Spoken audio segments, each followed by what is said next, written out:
إن الحمد لله نحمده ونستعينه ونستغفره ونعوذ بالله من شرور أنفسنا ومن سيئات أعمالنا.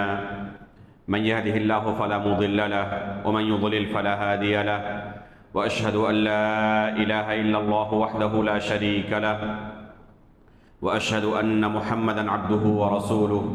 يا أيها الذين آمنوا اتقوا الله حق تقاته ولا تموتن إلا وأنتم مسلمون.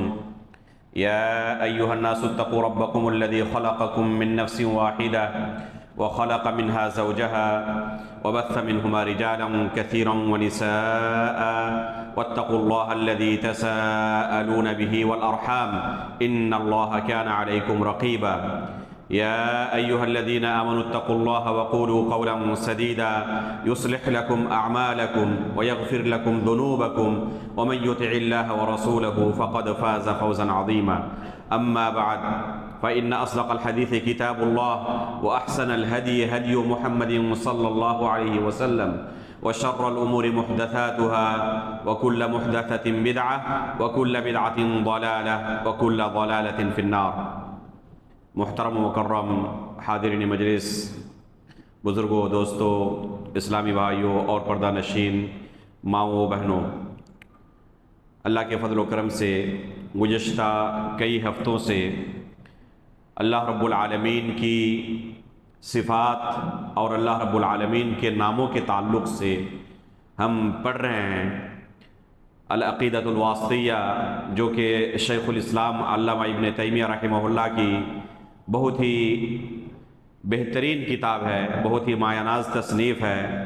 اس کتاب سے اللہ رب العالمین کے ان ناموں کے بارے میں اور اس کی صفات کے بارے میں مسلسل کئی دروس سے ہم استفادہ کر رہے ہیں.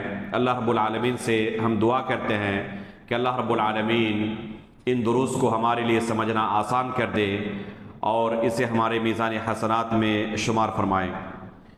محترم حاضرین، گزشتہ درس میں آپ کے سامنے اللہ رب العالمین کے ناموں کے تعلق سے اور اس کی صفات کے تعلق سے دلائل کا بیان شروع ہوا تھا، اور سب سے پہلے سورۃ الاخلاص میں اللہ رب العالمین کے ناموں اور اس کی صفات کے متعلق جو دروس موجود ہیں اس کی تفسیر گزشتہ درس میں پیش کی گئی تھی. آج کے درس میں انشاءاللہ مصنف نے آیت الکرسی سے اللہ رب العالمین کے ناموں اور اس کی صفات کا جو اثبات کیا ہے اسے ہم پڑھیں گے اور اس کے متعلق سنیں گے. مصنف نے بیان کیا ہے کہ اس آیت کے اندر، جو کہ قرآن کی سب سے عظیم آیت ہے، سب سے بڑی آیت ہے، اس کے اندر بھی اللہ رب العالمین کے ناموں اور اس کی صفات کا بیان ہوا ہے. مصنف نے اسے اعظم آیت فی القرآن کہا ہے کہ قرآن کی سب سے یہ عظیم آیت ہے، سب سے بڑی آیت ہے. قرآن کے اندر تمام آیتوں میں اس آیت کو سب سے بڑی آیت کہنا یہ خود رسول اللہ صلی اللہ علیہ وسلم سے ثابت ہے.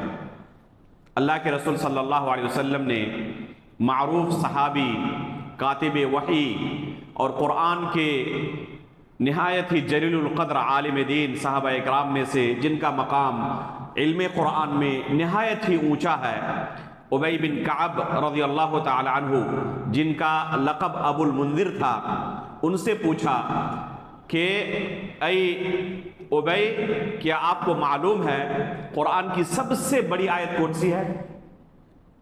ابی بن کعب رضی اللہ تعالی عنہ فوراً اللہ کے رسول سے کہتے ہیں اللہ و رسولہ اعلم، کہ اللہ اور اس کے رسول بہتر جانتے ہیں. یہ صحابہ اکرام کی عادت تھی، جب ان سے اللہ کے رسول کوئی سوال کرتے فوراً جواب نہیں دیتے، بلکہ یہی جملہ ان کی زبان پر فوراً آتا، اللہ و رسولہ اعلم، کہ اللہ اور اس کے رسول زیادہ بہتر جانتے ہیں. کیونکہ جس جواب کا ہمیں علم ہے، ہو سکتا ہے کہ اللہ کے رسول کی طرف سے جب ہمیں وہ جواب ملے تو اس کے اندر کوئی نئی چیز ملی، اور صحابہ اکرام کی خواہش ہوتی کہ اللہ کے رسول کی زبان سے ہم کوئی چیز سنیں. اس کے لیے وہ ایک منٹ بھی ضائع کرنے کی کوشش نہیں کرتے، بلکہ کوشش ہوتی ان کی کہ اللہ کے رسول سے آپ کی زبان سے نکلی ہوئی ہر بات کو محفوظ کر سکیں۔ یہاں تک کہ بعض صحابہ اکرام جیسے کہ عمر فاروق رضی اللہ تعالیٰ عنہ سے صحیح بخاری صحیح مسلم دونوں کے اندر مروی ہے کہ انہوں نے باضابطہ اپنے پڑوسی کے ساتھ باری مقرر کی ہوئی تھی۔ گھر بار بھی دیکھنا ہے، اپنی تجارت بھی دیکھنی ہے، دنیا بھی دیکھنی ہے، رزق بھی کمانا ہے، تو اس کا ایک بہترین طریقہ انہوں نے یہ نکالا کہ جس دن اللہ کے رسول کے پاس ہم نہ رہ سکیں کسی کو مقرر کریں، اللہ کے رسول صلی اللہ علیہ وسلم کی زبان سے نکلی ہوئی ہر بات کو نوٹ کریں اور بعد میں ان سے میں سن لوں۔ تو اس طرح انہوں نے باری مقرر کی ہوئی تھی، ایک دن میں گھر دیکھوں گا اور آپ اللہ کے رسول کے پاس رہیں گے، دوسرے دن میں اللہ کے رسول کے پاس رہوں گا، آپ گھر بار دیکھیں گے۔ اس طریقے سے کوئی چیز اللہ کے رسول سے آپ کی زبان سے نکلی ہوئی فوت نہ ہو جائے گا۔ تو یہ صحابہ اکرام کی حد درجہ کوشش ہوتی کہ اللہ کے رسول سے اس طرح شریعت کے علم کو حاصل کریں۔ فوراً ابی بن کعب رضی اللہ تعالیٰ عنہ نے وہی معروف جواب دیا، اللہ ورسولہ اعلم۔ اللہ کے رسول نے دوبارہ سوال کیا۔ جب دوبارہ سوال کیا تو ابی بن کعب رضی اللہ تعالیٰ عنہ کو یقین ہو گیا کہ اللہ کے رسول مجھ سے ہی جواب چاہتے ہیں۔ ان کے علم قرآن کے اندر مہارت کا اندازہ لگائیں کہ ان بے شمار آیات میں سے فوراً بغیر کسی سابقہ تیاری کے، پہلے سے وہ تیاری کر کے نہیں آئے تھے اور نہ اللہ کے رسول نے پہلے انہیں اس بارے میں کوئی خبر دی تھی، قرآن کے ساتھ گہرا تعلق ہونے کی وجہ سے انہیں یقین تھا کہ قرآن کی سب سے عظیم آیت یہی ہوگی۔ عظیم اور بڑی ہونے کا مطلب یہ نہیں ہے کہ لمبائی چوڑائی کے حساب سے بڑی ہو، حجم کے اعتبار سے بڑی ہو، صفحے کے اعتبار سے اور سطر کے اعتبار سے سب سے بڑی آیت ہو۔ یہ مقصد نہیں تھا اور اس مقصد کو انہوں نے بھی سمجھا، ورنہ قرآن کی بے شمار آیتیں اس سے بڑی بڑی ہیں۔ انہوں نے اس معنویت کو سمجھا اور بغیر کسی تردد کے، بغیر کسی شک و شبے کے، یقین کے ساتھ فوراً اللہ کے رسول کو جواب دیا کہ اللہ لا الہ الا هو الحی القیوم، یہ قرآن کی سب سے عظیم آیت ہے۔ اللہ کے رسول نے انہیں شاباشی دی، ان کی سینے کو تھپ تھپایا اور کہا لیہنک العلم یا ابا المنذر، ابو المنذر یہ علم آپ کو بہت بہت مبارک ہو۔ تو حقیقت میں سب سے شریف علم یہی اللہ رب العالمین کے کلام کا علم ہے، قرآن مجید کا علم ہے۔ اگر کسی کو اس علم سے واسطہ ہے تو اللہ رب العالمین کے نزدیک بہت ہی محبوب ہے۔ چنانچہ یہی وہ صحابی ہیں جن کے بارے میں اللہ کے رسول صلی اللہ علیہ وسلم کی حدیث ہے، آپ گئے اور جا کے ابی بن کعب رضی اللہ تعالیٰ عنہ سے کہا کہ اللہ رب العالمین نے مجھے کہا ہے کہ میں آپ کو قرآن پڑھ کر سناؤں۔ ابی بن کعب رضی اللہ تعالیٰ عنہ پوچھتے ہیں کہ اللہ کے رسول کیا اللہ تعالیٰ نے میرا نام لیا ہے یا ایسے ہی عمومی طور پر کہا ہے کہ صحابہ اکرام میں سے کسی کو آپ قرآن پڑھ کر سنائیں؟ تو اللہ کے رسول نے کہا کہ نہیں، آپ کا اللہ رب العالمین نے نام لیا ہے۔ زارو قطار رونے لگے۔ دیکھیں کہ کسی کے پاس قرآن کا علم ہو تو اس کا مقام کیا ہوتا ہے۔ دنیا میں چلنے والا ایک انسان، اس کا نام اللہ رب العالمین ساتویں آسمان کے اوپر سے، عرش کے اوپر سے اس کا نام لے رہا ہے، اور وہ بھی کسے؟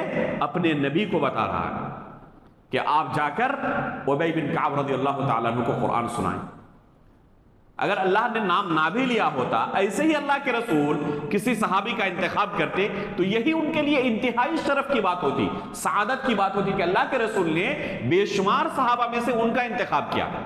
لیکن یہاں انتخاب اللہ رب العالمین کی طرف سے، تو یہ انتخاب ایسے ہی نہیں تھا، انہوں نے قرآن کے ساتھ اپنا مضبوط رشتہ قائم کیا ہوا تھا۔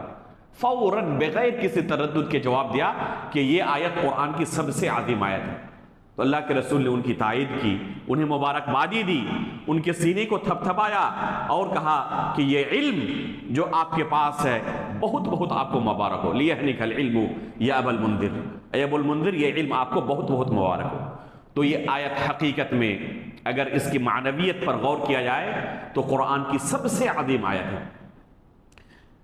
اللہ رب العالمین کے تعلق سے اس جامعیت کے ساتھ اور اس تفصیل کے ساتھ پورے قرآن میں کسی آیت میں اس طرح بیان نہیں ہوا ہے جس طرح اس آیت میں بیان آیا ہے۔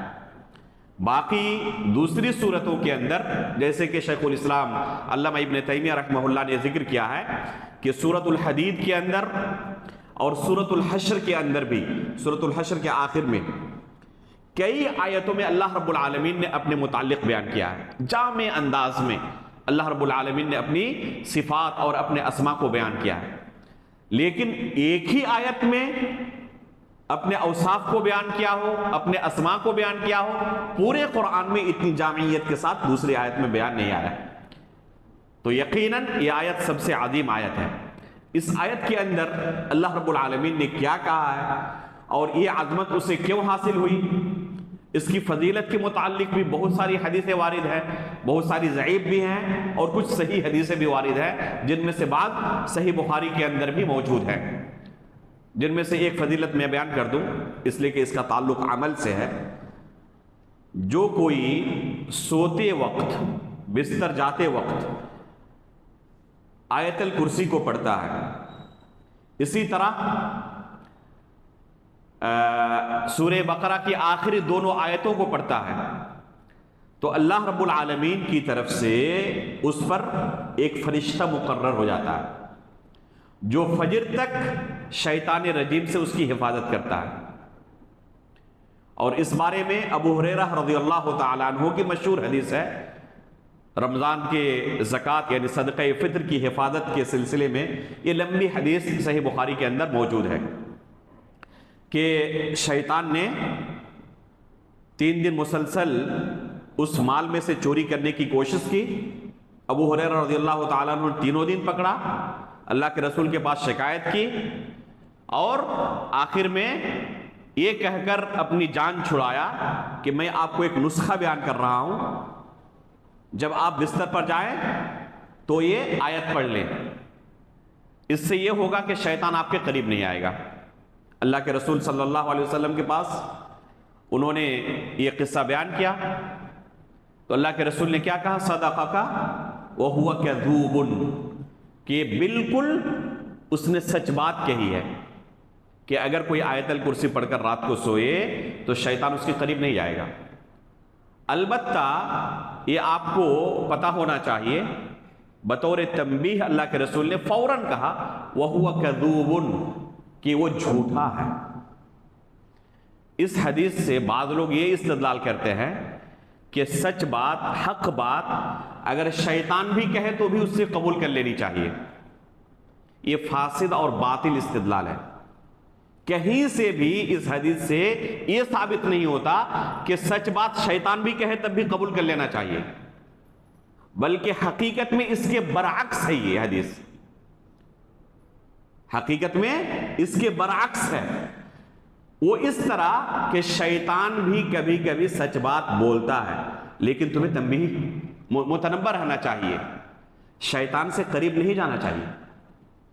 ہو سکتا ہے کہ کبھی وہ سچ بات بول دے، لیکن اس سے کبھی تمہیں فریفتہ نہیں ہو جانا چاہیے اس کے اس طرح کی کبھی کبھی نکلی ہوئی سچ بات کی وجہ سے، بلکہ وہ جھوٹا ہے اور جھوٹے سے کوئی علم حاصل نہیں کیا جائے گا۔ یہاں پر بھی ابو ہریرہ رضی اللہ تعالیٰ عنہ کی اس حدیث میں جو عمل وارد ہے، ہم کس لیے عمل کرتے ہیں؟ شیطان کے کہنے کی وجہ سے، یا اللہ کے رسول کی تائید جب ہوئی تب ہم اس کو عمل کر رہے ہیں؟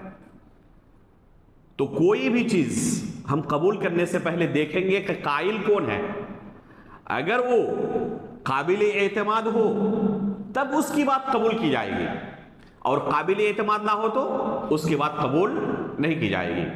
کتاب و سنت یہ اصل ہے، اگر اس سے تائید ملے ہمیں تو وہ بات قابل قبول ہے، اور وہ بیان کرنے والا کون ہے اس کی طرف بھی دیکھا جائے گا۔ اگر وہ کذوب رہے، اگر وہ جھوٹا رہے، اگر وہ غیر معتمد رہے تو اس کی بات قبول نہیں کی جائے گی۔ میزان ہوگا کیا؟ میزان ہوگا کتاب و سنت، اور اس بارے میں ایک دو نہیں بے شمار سلف کے نصوص موجود ہیں۔ تو یہ حدیث اس بات کی دلیل ہے کہ اس آیت کی خصوصی فضیلت ہے، اس لیے رات کو سوتے وقت اس آیت کو پڑھنا نہ بھولیں۔ اسی طرح شام کے وقت بھی صبح کے وقت بھی پڑھنے کی فضیلت آئی ہے کہ شیطان سے اس کی حفاظت ہوتی ہے، شیطان اس کے قریب نہیں جاتا۔ اور ایک حدیث وارد ہے ہر فرض نماز کے بعد آیت الکرسی کے پڑھنے کی، من قرأ آیت الکرسی دبر کل صلاۃ مکتوبہ لم یمنعہ من دخول الجنۃ الا الموت، کہ جو کوئی ہر فرض نماز کے بعد آیت الکرسی کی تلاوت کرتا ہے جنت جانے سے اسے کوئی چیز نہیں روک سکتی سوائے موت کے۔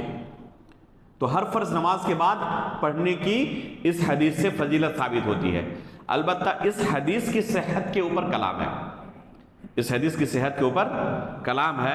بعض علماء نے اسے ضعیف قرار دیا ہے اور بعض علماء نے اسے حسن قرار دیا ہے۔ علامہ البانی رحمہ اللہ نے اسے صحیح قرار دیا ہے، اور یہ فضیلت سے متعلق چونکہ حدیث ہے اس لیے اس بارے میں وہ سختی علماء نے نہیں دکھائی ہے جو عقائد و احکام کے باب میں دکھاتے ہیں۔ شیخ الاسلام علامہ ابن تیمیہ رحمہ اللہ سے ہی علامہ ابن قیم جو ان کے شاگرد ہیں، سب سے جلیل القدر شاگردوں میں سے ہیں، انہوں نے زاد المعاد کے اندر نقل کیا ہے کہ مجھے کسی نے بتایا شیخ الاسلام ابن تیمیہ رحمہ اللہ کے متعلق کہ کبھی میں نے کسی فرض نماز کے بعد آیت الکرسی کو پڑھنا نہیں چھوڑا، کوئی نماز ایسی میری زندگی میں نہیں گزری ہے جس میں میں نے اس فرض نماز کے بعد آیت الکرسی کی تلاوت نہ کی ہو۔ اس لیے کہ اگر کوئی یہ عادت بنا لے کہ فرض نماز کے بعد آیت الکرسی کی تلاوت کرنی ہے، اس کے بعد ہی دنیا داری میں مشغول ہونا ہے، چاہے کوئی کتنا ضروری کام کیوں نہ ہو جائے، 1 منٹ آدھا منٹ جو بھی لگے، پہلے آیت الکرسی پڑھنا ہے، اس کے بعد کسی دوسرے کام میں مشغول ہونا ہے۔ اگر یہ عادت بنا لے تو جب بھی اس کی وفات ہوگی وہ اس فضیلت کے اندر داخل ہوگا۔ لم یمنعہ من دخول الجنۃ الا الموت، کہ جنت جانے سے موت کے علاوہ اسے کوئی چیز نہیں روک سکتی۔ تو اس سے بڑی فضیلت اور کیا ہو سکتی ہے؟ اس لیے اس آیت کے پڑھنے کا اہتمام کیا کریں، اس آیت کے پڑھنے کا خصوصی اہتمام کیا کریں۔ اس آیت میں ہمارے لیے میسج کیا ہے، اللہ رب العالمین نے کیا بیان کیا ہے، غور سے سنیں۔ اللہ لا الہ الا هو الحی القیوم، پہلے اللہ رب العالمین کے نام کے ساتھ اس آیت کی شروعات ہوتی ہے، اللہ کے نام کے ساتھ۔ اور گزشتہ درس میں کہا تھا کہ تقریباً کتنی آیتیں ہیں جو لفظ اللہ سے شروع ہوتی ہے؟ 32 آیتیں ہیں جو لفظ اللہ سے شروع ہوتی ہیں، اور پورے قرآن میں تقریباً کتنی بار اللہ رب العالمین کا نام آیا ہے؟ 2000 سے زائد، 2000 سے زائد بار قرآن مجید میں اللہ رب العالمین کا نام آیا ہے۔ تو اللہ لا الہ الا هو الحی القیوم، اللہ رب العالمین کی ذات وہ ہے جس کے سوا کوئی برحق معبود نہیں۔ یہ لفظ اللہ اللہ کے بے شمار ناموں میں سے ایک نام ہے، اور اس کی خصوصیت کے تعلق سے گزشتہ درس میں بیان کیا گیا تھا کہ وہ نام ہے جس کی طرف تمام ناموں کی نسبت کی جاتی ہے۔ مثلا کہا جاتا ہے کہ الغفور اللہ کا نام ہے، الرحیم اللہ کا نام ہے، الرحمن اللہ کا نام ہے، الحلیم اللہ کا نام ہے، البصیر اللہ کا نام ہے، السمیع اللہ کا نام ہے۔ یہ نہیں کہا جاتا کہ اللہ السمیع کا نام ہے، اللہ الغفور کا نام ہے، ایسا نہیں کہا جاتا۔ تو یہ وہ نام ہے جس کی طرف تمام ناموں کی نسبت کی جاتی ہے، اس لیے قول یہ ہے کہ یہ اسم اعظم ہے، جس کے بارے میں حدیث میں فضیلت آئی ہے کہ جب اسم اعظم سے اللہ کو پکارا جائے تو اللہ رب العالمین اس دعا کو رد نہیں کرتا، اللہ رب العالمین اس دعا کو قبول کرتا ہے۔ تو یہ اللہ رب العالمین کا وہ نام ہے جو صرف اور صرف اللہ کے لیے ہی استعمال کرنا جائز ہے، کسی مخلوق کے لیے اس نام کا استعمال کرنا جائز نہیں ہے۔ جیسے کہ دوسرے ناموں کے متعلق گزشتہ درس میں یہ مسئلہ آیا تھا، کسی درس میں آپ سن لیں ریکارڈنگ میں، کہ اللہ تعالیٰ کے بہت سارے نام ایسے ہیں جو مشترک ہیں مخلوق اور اللہ کے درمیان، یعنی مخلوق کے لیے بھی ان ناموں کا استعمال کر سکتے ہیں، بس یہ عقیدہ رہے کہ جب اللہ کے لیے استعمال کریں گے اور مخلوق کے لیے استعمال کریں گے تو دونوں میں کوئی مشابہت نہیں ہوگی۔ جیسے الرؤوف ہے، الرحیم ہے، اللہ رب العالمین نے خود رسول اللہ صلی اللہ علیہ وسلم کے لیے استعمال کیا ہے۔ العزیز ہے، امرأۃ العزیز تراود فتاہا، قرآن میں ہے سورہ یوسف میں۔ تو عزیز یہاں پر عزیز مصر کے لیے، مصر کے بادشاہ کے لیے بولا گیا ہے۔ چوتھے خلیفہ کا نام کیا ہے؟ علی بن ابی طالب رضی اللہ تعالی عنہ۔ اور اللہ تعالیٰ کا ہی ایک نام اسی آیت میں، آیت الکرسی میں کیا آیا ہے؟ وَهُوَ الْعَلِيُّ الْعَظِيمُ۔ تو العلی اللہ کا نام ہے، اور چوتھے خلیفہ کا نام کیا تھا؟ علی تھا۔ تو یہ نام کیا ہے؟ مشترک ہے، اللہ کے لیے بھی ہے اور مخلوق کے لیے بھی استعمال کرنا جائز ہے۔ اسی طرح العظیم اللہ کا نام ہے۔ اللہ کے رسول نے جب لیٹر لکھا ہرقل کو تو خطاب کرتے ہوئے کیا کہا؟ الی عظیم مصر، مصر کے عظیم کی طرف۔ تو عظیم کا لقب ہرقل کے لیے خود اللہ کے رسول نے استعمال کیا، صحیح بخاری کے اندر روایت موجود ہے۔ تو جب مخلوق کے لیے استعمال کیا جائے تو اس کے اندر وہ معنی نہیں ہوگا جو اللہ رب العالمین کے لیے استعمال کرتے وقت ہمارے ذہن میں ہونا چاہیے، اس کے ساتھ کوئی مشابہت نہیں ہونی چاہیے۔ اسی لیے علماء کہتے ہیں لیس العظیم کالعظیم، لیس العلی کالعلی، یعنی جو نام اللہ کا ہے العلی، وہ مخلوق کے نام کی طرح نہیں ہے۔ تو اللہ تعالیٰ کے نام دو طرح کے ہیں، کچھ نام ایسے ہیں جو صرف اللہ کے لیے استعمال کر سکتے ہیں، مخلوق کے لیے جائز ہی نہیں۔ ان میں سے ایک نام کیا ہے؟ لفظ اللہ۔ کسی بھی مخلوق کے لیے لفظ اللہ کا استعمال جائز نہیں ہے۔ جب اللہ رب العالمین کو پکارے دعا کرتے ہوئے تو کیا کہتے ہیں؟ یا اللہ، الف لام کے ساتھ، یا داخل کرنے کے بعد بھی الف لام کے ساتھ کہتے ہیں۔ لیکن جو دوسرے نام ہیں اللہ رب العالمین کے، جب یا کا لفظ لگائیں گے تو الف لام گر جائے گا، حذف ہو جائے گا۔ جو لوگ عربی قواعد، عربی گرامر جانتے ہیں یا کچھ بھی اس سے واقفیت ہے، وہ اس مسئلے کو اچھی طریقے سے سمجھیں گے کہ جب کسی کو بلانا رہتا ہے اور اس میں الف لام لگا ہوا ہو تو الف لام کو پہلے حذف کرنا پڑتا ہے، اس کے بعد اس کو بلایا جاتا ہے۔ تو اسی طرح اللہ تعالیٰ کے نام بھی ہیں، جیسے اللہ کے رسول دعا کرتے ہوئے کہتے تھے یا حیو یا قیوم، یا حیو یا قیوم برحمتک استغیث اصلح لی شأنی کلہ ولا تکلنی الی نفسی طرفۃ عین۔ تو یا حیو یا قیوم کہا، یہ نہیں کہا یا الحیو یا القیوم، الف لام کے ساتھ نہیں، بلکہ الف لام کو حذف کر کے۔ بس ایک نام اللہ کے ناموں میں سے ہے جو ندا کے وقت بھی، پکارنے کے وقت بھی، دعا کے وقت بھی اس سے الف لام حذف نہیں ہوتا۔ وہ کون سا نام ہے؟ یہ لفظ اللہ ہے۔ اللہ سے کبھی بھی الف لام حذف نہیں ہوتا۔ آگے کیا کہا؟ لا الہ الا ہو، کہ اس کے سوا کوئی برحق معبود نہیں۔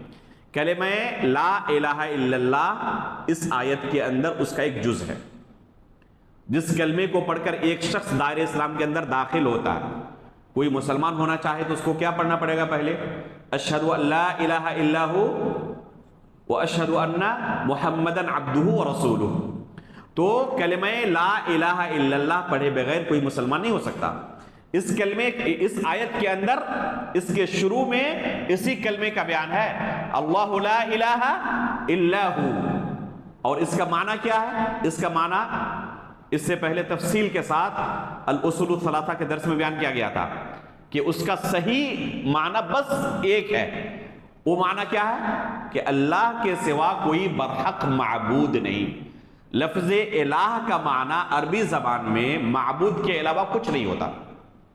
حالانکہ باطل فرقوں نے معبود کے علاوہ دوسرے بہت سارے الفاظ سے اس کا ترجمہ کرنے کی کوشش کی۔ کسی نے الہ کا معنی کہا خالق ہے، کسی نے الہ کا معنی کہا رازق ہے، کسی نے الہ کا معنی کہا کہ مبدع ہے۔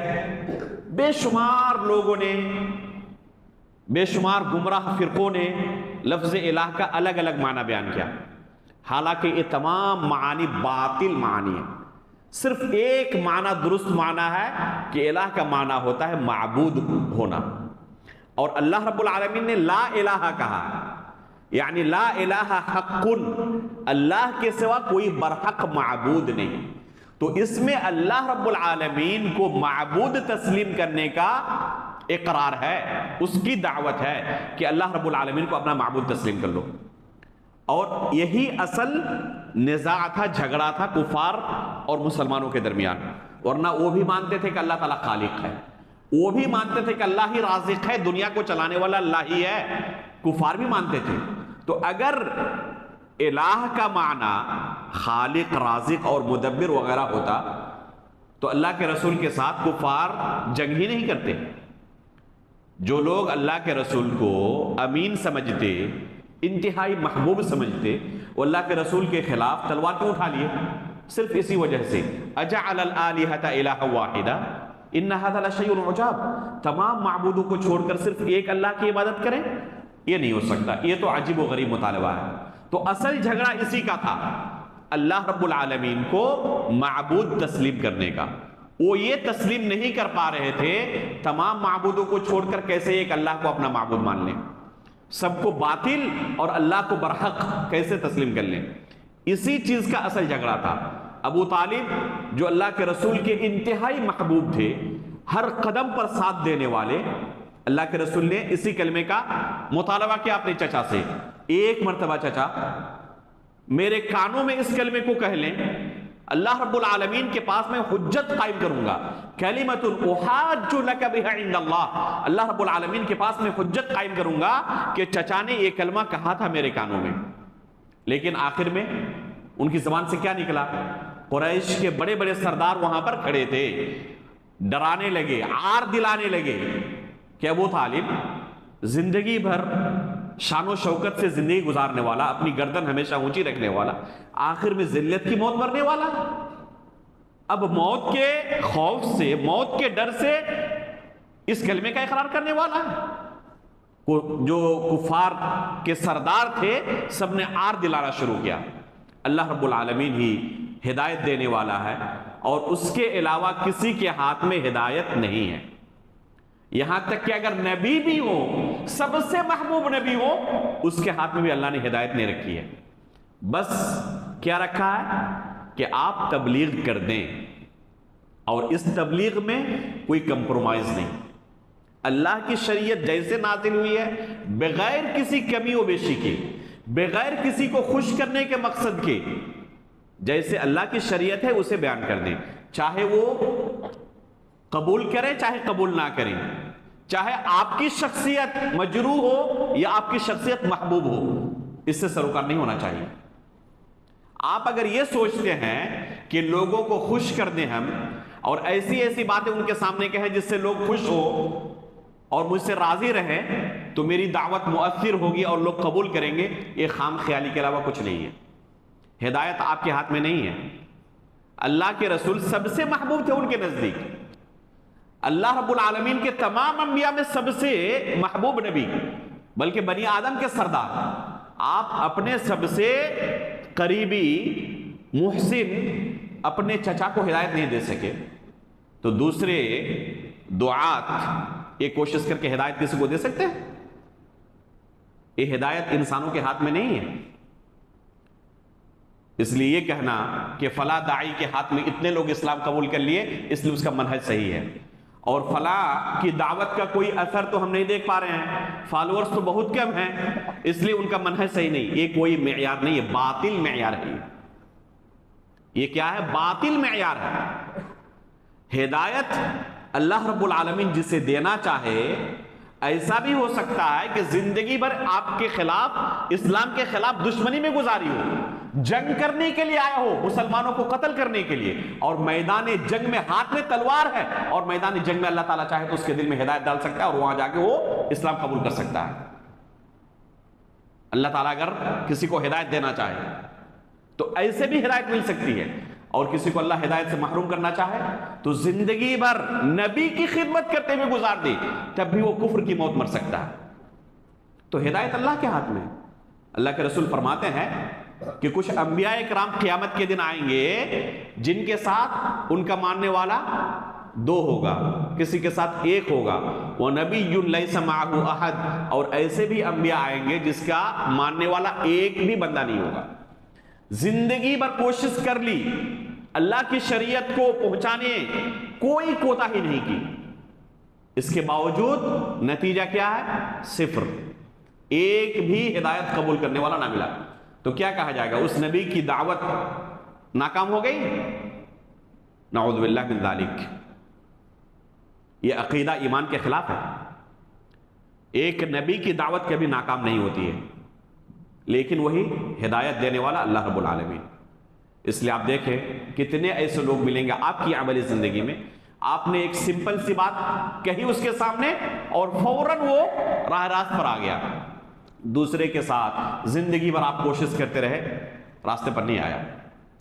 اس لیے کون ہدایت پر آئے گا، کون ہدایت قبول کرے گا، یہ اللہ کے ہاتھ میں۔ اس لیے بہت زیادہ ٹینشن لینے کی ضرورت نہیں ہے۔ اصل کام یہ ہے کہ جو صحیح منہج ہے اس سے کمپرومائز نہیں کرنی ہے ہمیں، چاہے لوگ ہمیں محبوب سمجھیں چاہے مقبول سمجھیں، چاہے لوگ پسند کریں یا نہ کریں، لوگوں کی پسند کا زیادہ ٹینشن نہیں لینا ایک داعی کو۔ اللہ کی شریعت کو آپ کما حقہ بیان کر دیں، سلف صالحین کے منہج کو بغیر کسی خوف کے اور بغیر کسی لوگوں کی خوشنودی کے بیان کرتے رہے۔ اگر اللہ تعالیٰ چاہے گا تو لوگ ہدایت پر آئیں گے، قبول کریں گے، نہیں چاہے گا نہیں آئیں گے، لیکن اللہ رب العالمین کے پاس آپ کا اجر محفوظ ہے، آپ کا اجر اللہ کے پاس محفوظ ہے۔ لیکن آپ نے اگر اصل دین سے ہی کمپرومائز کر لیا، لوگوں کو خوش کرتے رہے اور وہ چیزیں بیان کرتے رہے جو لوگ پسند کرتے ہیں، اور توحید کی بات کبھی آپ نے ان کے سامنے نہیں کی، جو عقیدے کے اندر ان کے پاس بگاڑ موجود ہے، منہج کے اندر بگاڑ موجود ہے، ان چیزوں کو کبھی آپ نے ان کے سامنے نہیں کہا، کیوں؟ لوگ ناراض ہو جائیں گے، متنفر ہو جائیں گے، سننے والے نہیں ملیں گے۔ اس لیے تو اللہ رب العالمین کے پاس آپ کے لیے کچھ وہاں موجود نہیں ہوگا، بلکہ پکڑ ہو سکتی ہے کہ آپ نے اللہ رب العالمین کے دین کو پہنچانے میں خیانت سے کام لیا ہے، جانتے ہوئے اللہ رب العالمین کے دین کو کما حقہ آپ نے نہیں پہنچایا۔ آج بھی دیکھیں افریقی ممالک کے اندر شیعوں کی طرف سے اتنی زبردست کوشش ہوتی ہے مال سے اور مختلف طریقوں سے، چونکہ وہ بہت فقیر ممالک ہیں، تو تھوڑے سے مال سے فوراً وہ کیا ہو جاتے ہیں؟ مرعوب ہو جاتے ہیں، اور بے شمار تعداد میں اسلام قبول کرتے ہیں شیعوں کی محنت سے۔ پہلے کافر تھے، اب وہ اسلام کے اندر آ گئے۔ شیخ الاسلام علامہ ابن تیمیہ رحمہ اللہ نے اس مسئلے کو مجموع الفتاویٰ کے اندر تفصیل سے بیان کیا ہے کہ بسا اوقات ایسا ہوتا ہے کہ بعض بدعتی قسم کے دعات کے ہاتھوں بہت سارے لوگ اسلام قبول کر لیتے ہیں۔ جو لوگ کفر چھوڑ کر اسلام میں داخل ہوتے ہیں ان کے لیے تو خیر ہوتا ہے، اس لیے کہ کفر چھوڑ کر وہ اسلام میں داخل ہو گئے، لیکن اسلام میں آنے کے بعد وہ کیا رہے؟ بدعتی رہے، اس لیے کہ جو داعی تھا، مبلغ تھا، جس کے ذریعے سے اسلام میں داخل ہوئے، وہ کیا تھا؟ خود بدعتی تھا۔ تو ان کے لیے تو اتنا خیر ہوا کہ کفر کے تاریکی سے نکل کر اسلام کی روشنی میں آ گئے، لیکن جو داعی تھا، جس نے اللہ کی شریعت کو توڑ مڑوڑ کر پیش کیا، اس کے لیے آخرت میں وبال ہے۔ تو ایسا ہو سکتا ہے کہ مدعو کے لیے، جس کو دعوت پہنچائی گئی، اس کے لیے تو خیر ہو گیا، لیکن داعی کے لیے بھی خیر ہو یہ کوئی ضروری نہیں ہے۔ اس لیے صرف نمبر دیکھ کر اور عدد دیکھ کر کسی کے منہج پر صحیح ہونے اور غلط ہونے کا فیصلہ کرنا درست نہیں ہے۔ بلا خوف اللہ کی جو شریعت ہے لوگوں کے سامنے بیان کرتے رہیں، اللہ رب العالمین چاہے تو اس میں برکت دے گا، اور اللہ کے پاس آپ کا اجر محفوظ ہے اگر آپ نے کما حقہ سے بیان کر دیا تو، اور حقیقت میں برکت اللہ نے اسی میں رکھی ہے۔ تو اللہ لا الہ الا هو الحی القیوم، لا الہ کا معنی کیا ہے؟ صحیح معنی فقط اور فقط اللہ کے سوا کوئی برحق معبود نہیں۔ اس کے علاوہ جو بھی معنی کیا جاتا ہے، ایک معنی آج کل بہت زیادہ گھوم رہا ہے سوشل میڈیا وغیرہ پر، حاکم کا، کہ اللہ کے سوا کسی کی حاکمیت نہیں چلے گی، اور یہ کس طرف سے آتا ہے؟ مولانا مودودی کے لٹریچر پڑھنے والوں کی طرف سے۔ یہ باطل معنی ہے، کہیں پر بھی عربی زبان سے ذرہ برابر بھی کسی کی کوئی شد بدھ ہو تو کبھی نہیں کہہ سکتا کہ الہ کا معنی حاکم کیا آتا ہے۔ اس میں کوئی شک نہیں کہ اللہ رب العالمین کی ہی حکومت اس زمین پر چلنی چاہیے، اور میں نے الاصول الثلاثہ کے درس میں اس کا صحیح معنی بیان کیا ہے۔ لیکن اس آیت کا یہ معنی نہیں ہے، اللہ لا الہ الا ہوا کا یہ معنی نہیں ہے۔ اس کا معنی کیا ہے کہ اللہ کے سوا کوئی برحق معبود نہیں۔ اس کے بعد کیا کہ اللہ لا الہ الا ہوا الحی القیوم، یہ دوسرا اللہ کا نام ہے جو اس آیت میں وارد ہے۔ اس آیت میں گزشتہ درس میں بیان کیا گیا تھا کل کتنے نام ہیں؟ 5 نام ہیں، اللہ، الحی، القیوم، العلی، العظیم۔ یہ کل 5 نام ہیں جو اس آیت میں وارد ہوئے ہیں، اور سب کے سب ایسے اسماء ہیں جو انتہائی جامع ہیں۔ جیسے دوسرا نام کیا ہے؟ الحی۔ الحی کا معنی کیا ہوتا ہے؟ حیات سے بنا ہے یہ لفظ، اس کا معنی ہوتا ہے زندہ۔ اللہ رب العالمین کے اس نام پر غور کریں کہ کیا کسی بھی مخلوق کے لیے الحی کا اطلاق کر سکتے ہیں؟ نہیں کر سکتے۔ کوئی ایسی مخلوق آپ کو نہیں ملے گی جو ہمیشہ زندہ ہو۔ یا تو پہلے اس کا وجود نہیں تھا، بعد میں اس کا وجود ہوا، یا پھر اب اس کا وجود نہیں ہے، وہ ختم ہو چکا ہے۔ تو 3 طرح کی چیزیں آپ کو ملیں گی دنیا میں، مخلوقات میں۔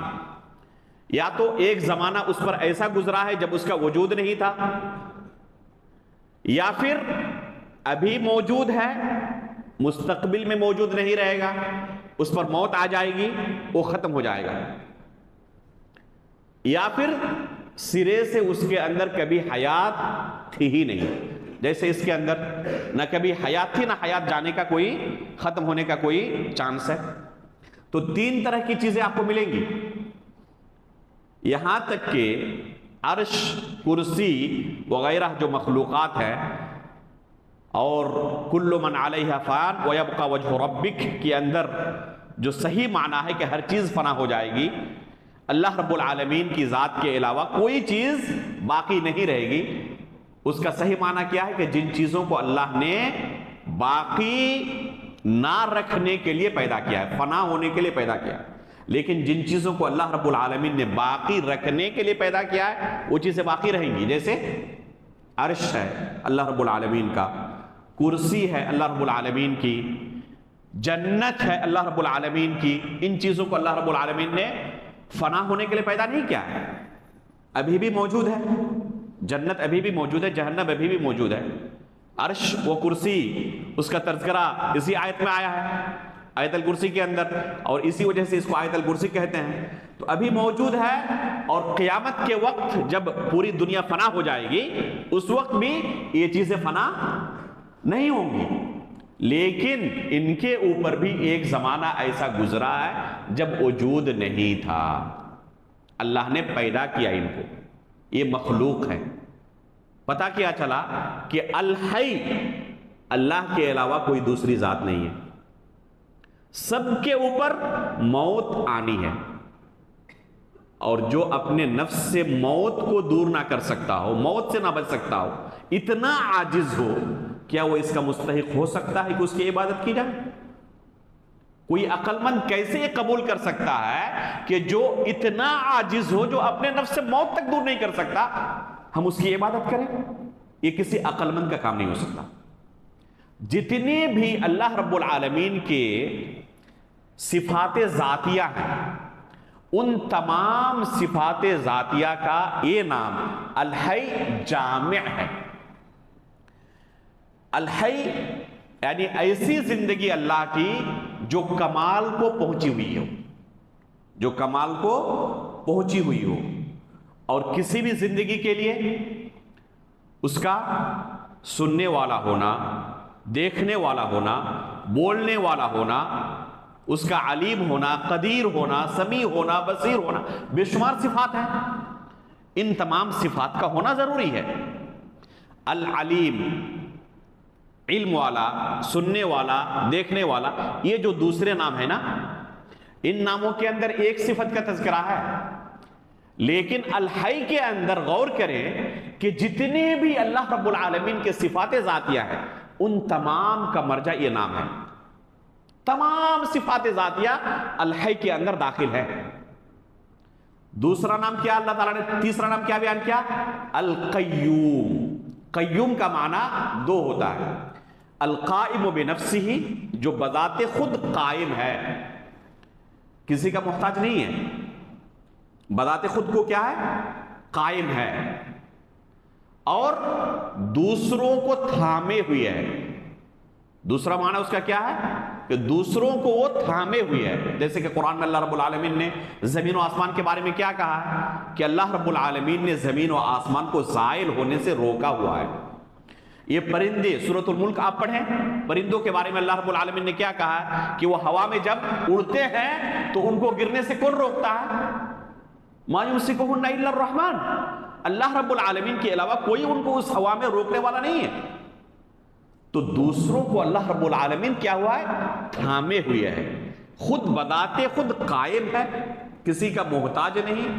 اسی کو اللہ رب العالمین نے دوسری آیت کے اندر کیا کہا؟ یا ایھا الناس انتم الفقراء الی اللہ واللہ هو الغنی الحمید، کہ اے لوگو تم اللہ کے نزدیک فقیر ہو، اور اللہ رب العالمین کیا ہے؟ الغنی ہے، جو بے نیاز ہے، جو مالدار ہے۔ تو یہ صفت صرف اللہ کی ہے۔ القیوم کے اندر آپ غور کریں کہ جتنے بھی صفات الافعال ہیں، مثلا اللہ رب العالمین رزق دینے والا ہے، اللہ رب العالمین زندگی دینے والا ہے، موت دینے والا ہے، اس کائنات کو چلانے والا ہے، جتنے بھی اللہ رب العالمین کے صفات افعال ہیں، یعنی کام کرنے کی صفات ہیں، وہ تمام کی تمام صفات القیوم کے اندر داخل ہیں۔ وہ تمام کی تمام صفات کیا ہے؟ القیوم کے اندر داخل ہے۔ تو الحی کے اندر تمام ذاتی صفات، اور القیوم کے اندر تمام فعلی صفت موجود ہے۔ اس لیے علماء نے کہا ہے کہ یہ جو دو نام ہیں اللہ رب العالمین کے، حی اور قیوم، یہ تمام ناموں کا جامع ہے۔ اللہ کا کوئی نام ایسا نہیں ہے جو الحی یا القیوم کے اندر داخل نہ ہو، اور ان دونوں ناموں کا تذکرہ اللہ رب العالمین نے یہاں پر کیا ہے۔ تو یہ آیت ایسے ہی سب سے عظیم آیت نہیں ہے، اس کی معنویت پر غور کریں کہ یہ دو نام ایسے ہیں جو تمام صفاتی ناموں کا کیا کہتے ہیں کہ فعلی صفات کا اور ذاتی صفات کا جامع ہے۔ اس لیے اللہ کے رسول جب دعا کرتے تھے تو کیا کہتے تھے؟ یا حی یا قیوم برحمتک استغیث، اے حی اور اے قیوم، یہ جو اللہ کے نام ہے، برحمتک استغیث، میں تیری رحمت کا فریادی ہوں، میں فریاد کر رہا ہوں تیرے رحمت کی۔ اصلح لی شأنی کلہ، میرے تمام امور کو تو ٹھیک کر دے۔ ولا تکلنی الی نفسی طرفۃ عین، انتہائی جامع دعا ہے، اس دعا کو یاد کر لیں، اور جب ہو سکے پڑھتے رہیں، چلتے ہوئے، اپنے کام میں مشغول ہوتے ہوئے۔ ولا تکلنی الی نفسی طرفۃ عین، اور مجھے اپنے نفس کی طرف پلک جھپکنے کے برابر بھی مجھے اپنے نفس کے سپرد نہ کر، یعنی اپنی حفاظت مجھ سے نہ اٹھا لے۔ اللہ کی حفاظت سے بندہ اگر پلک جھپکنے کے برابر بھی دور ہو جائے تہس نہس ہو جائے گا۔ ہوگا یا نہیں ہوگا؟ یہ گاڑیاں چل رہی ہیں، پلک جھپکنے کے برابر بھی اگر ہو تو چیتھڑے اڑ جائیں گے اس کے، ہوتے نہیں ہوتے؟ تو اس دعا کے اندر بندہ کیا دعا کر رہا ہے اللہ رب العالمین سے کہ پلک جھپکنے کے برابر بھی مجھے اپنے نفس کی طرف سپرد نہ کر۔ اس دعا سے استدلال کرتے ہوئے استاد محترم شیخ عبدالرزاق البدر حفظہ اللہ متعدد بار اپنے دروس میں کہہ چکے ہیں کہ ایک لفظ عوام کے درمیان، یہاں تک کہ اہل علم کے درمیان بھی لا علمی میں یا غفلت کی وجہ سے بار بار سننے کو ملتا ہے۔ کیا کہتے ہیں؟ خود اعتمادی، سیلف ڈیفینس، کانفیڈنس، خود اعتمادی انسان کے اندر ہونی چاہیے۔ کہتے ہیں حقیقت میں انسان کے اندر خود اعتمادی نہیں ہوتی ہے، انسان اللہ رب العالمین کا محتاج ہوتا ہے۔ ایک پلک جھپکنے کے برابر بھی، ذرے کے سوے حصے کے برابر بھی انسان اپنے آپ پر اعتماد نہیں کر سکتا۔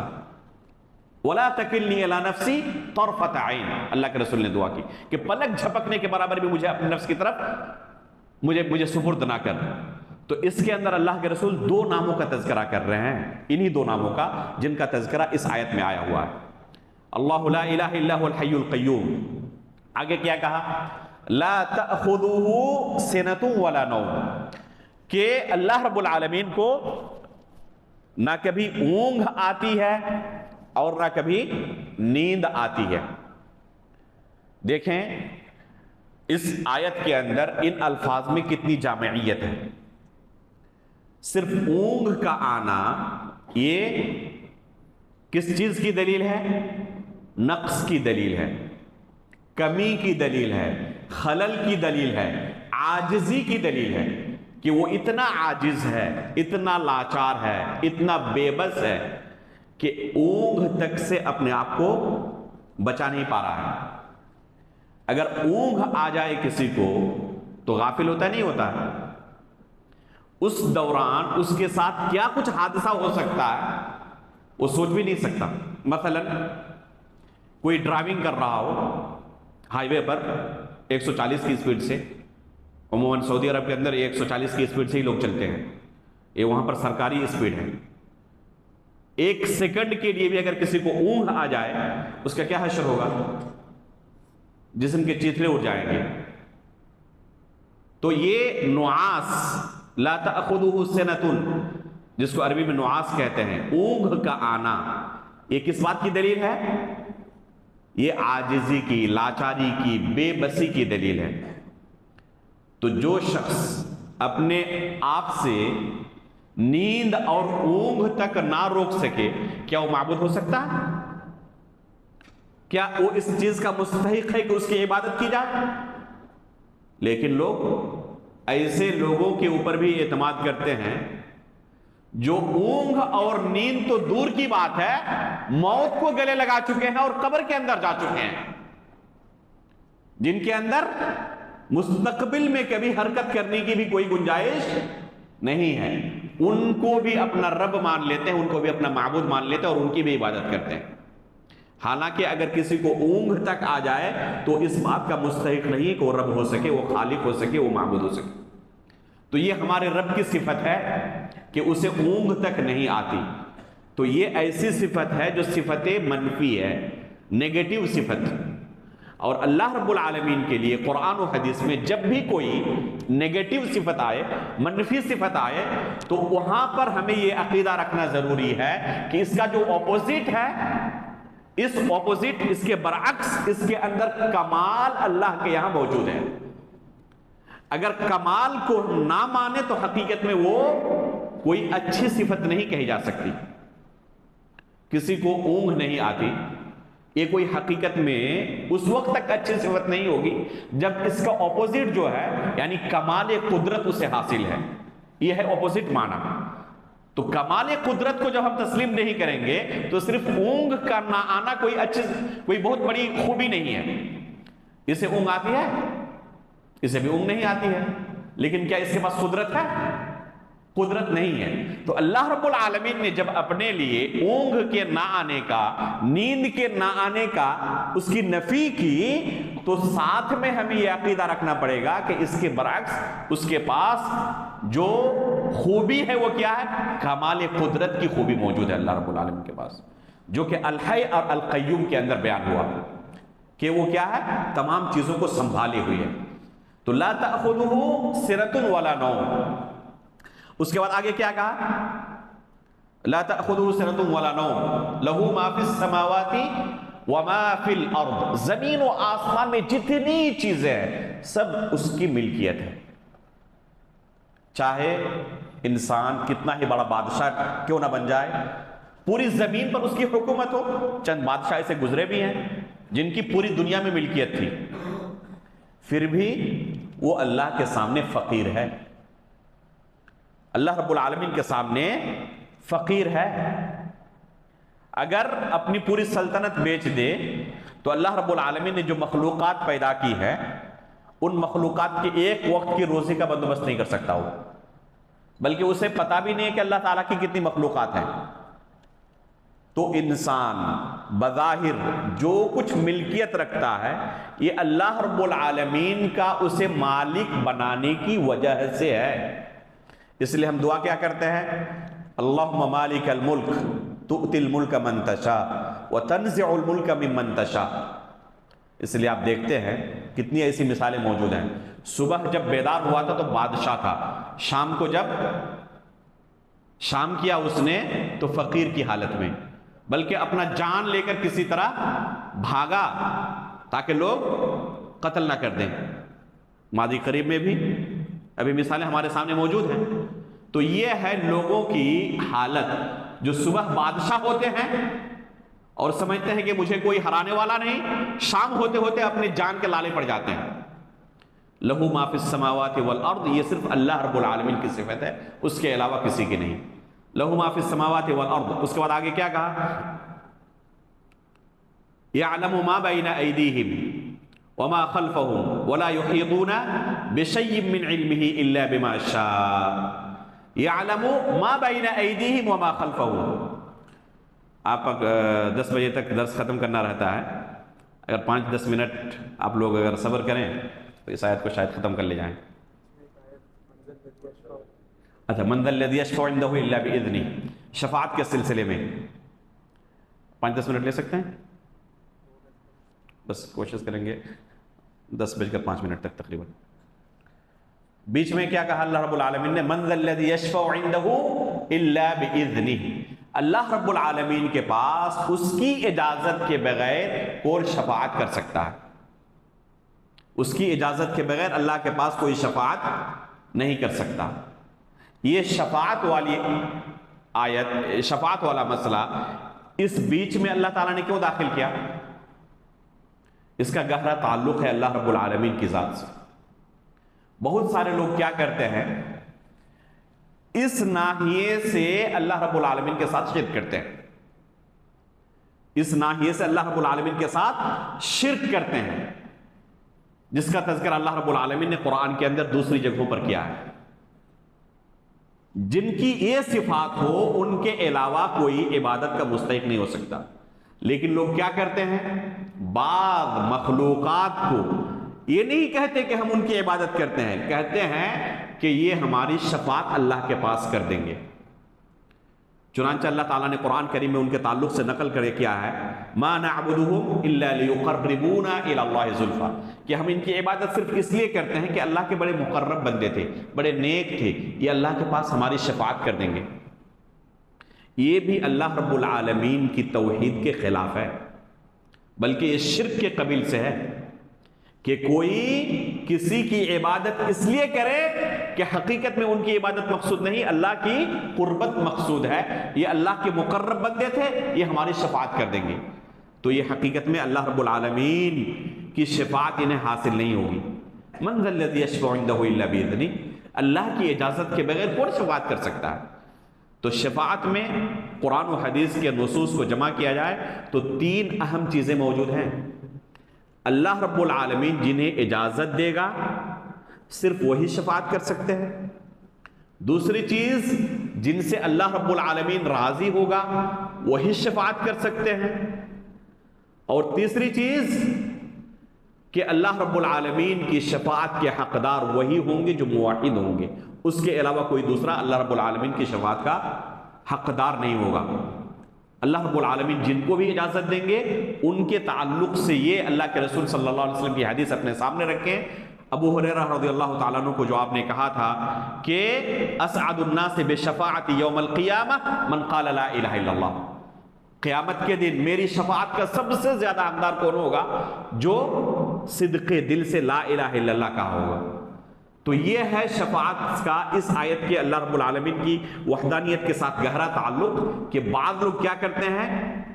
شفاعت کے راستے اللہ رب العالمین کے ساتھ شرک کرتے ہیں اور کہتے ہیں، یہ سمجھ رہے ہوتے ہیں کہ ہم اللہ رب العالمین کی تعظیم ہی کر رہے ہیں، اللہ کی عبادت ہی کر رہے ہیں، اللہ کی قربت حاصل کرنے کا یہ بھی ایک طریقہ ہے۔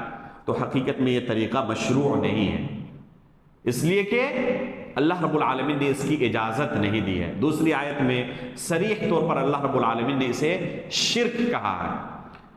اللہ رب العالمین کا ارشاد ہے، والذین تدعون من دونہ ما یملکون من قطمیر، ان تدعوهم لا يسمعوا دعاءكم ولو سمعوا ما استجابوا لكم ويوم القيامة يكفرون بشرككم ولا ينبئك مثل خبير، کہ اللہ کو چھوڑ کر جن کو تم پکارتے ہو ان کے پاس قطمیر کے برابر بھی کوئی طاقت نہیں ہے۔ قطمیر کہتے ہیں کھجور کے گٹھلی کے اوپر جو باریک سا پردہ ہوتا ہے اسے قطمیر کہتے ہیں، اتنی بھی طاقت نہیں ہے دینے کی کسی کے پاس۔ ان تدعوہم لا يسمعوا دعاءکم، اگر پکارو گے ان کو اللہ کو چھوڑ کر تو تمہاری پکار نہیں سن سکتے۔ وَلَوْ سَمِعُوا مَا اسْتَجَابُوا لَكُمْ، اگر سن بھی لیں، فرض کر لیں کہ اللہ تعالیٰ ان کو سنا دیتا ہے، مَا اسْتَجَابُوا لَكُمْ، تو تمہاری ڈیمانڈ پوری نہیں کر سکتے، قبول نہیں کر سکتے تمہاری باتوں کو۔ وَيَوْمَ الْقِيَامَةِ يَكْفُرُونَ بِشِرْكِكُمْ، اور قیامت کے دن تمہارے اس شرک کا وہ انکار کریں گے، تمہارا ساتھ بھی نہیں دیں گے۔ تو اسے اللہ تعالیٰ نے شرک سے تعبیر کیا۔ تو یہ ہے گہرا تعلق اس آیت کے اندر توحید کے ساتھ شفاعت کا۔ یعلم ما بین ایدیہم وما خلفہم ولا یحیطون بشیء من علمہ سے لے کر آیت کے آخری حصے تک مناسب یہ ہے کہ اگلے درس میں اس کو بیان کیا جائے، اس لیے کہ بہت ساری اہم باتیں ان آیتوں کے اندر موجود ہے اور مناسب نہیں ہے کہ جلد بازی کے چکر میں ان تمام چیزوں کو نہ بیان کیا جائے۔ اس لیے آج کا درس ہم یہیں ختم کرتے ہیں، انشاءاللہ آیت کا باقی حصہ اور کتاب کا آگے کا حصہ اگلے درس میں آپ کے سامنے پیش کیا جائے گا۔ اللہ رب العالمین سے ہم دعا کرتے ہیں کہ اللہ رب العالمین ان مسائل کو سمجھنا ہمارے لیے آسان کر دے، اس پر عمل کرنے کی ہمیں توفیق عطا فرمائے، اور ہمارے یہاں بیٹھنے کو اللہ رب العالمین فقط اپنی رضامندی کے لیے قبول فرما لے۔ آمین۔ تقبل رب العالمین، وصلی اللہ علی نبینا محمد۔ سبحانک اللہم و بحمدک، اشہد ان لا الہ الا انت، استغفرک و اتوب الیک۔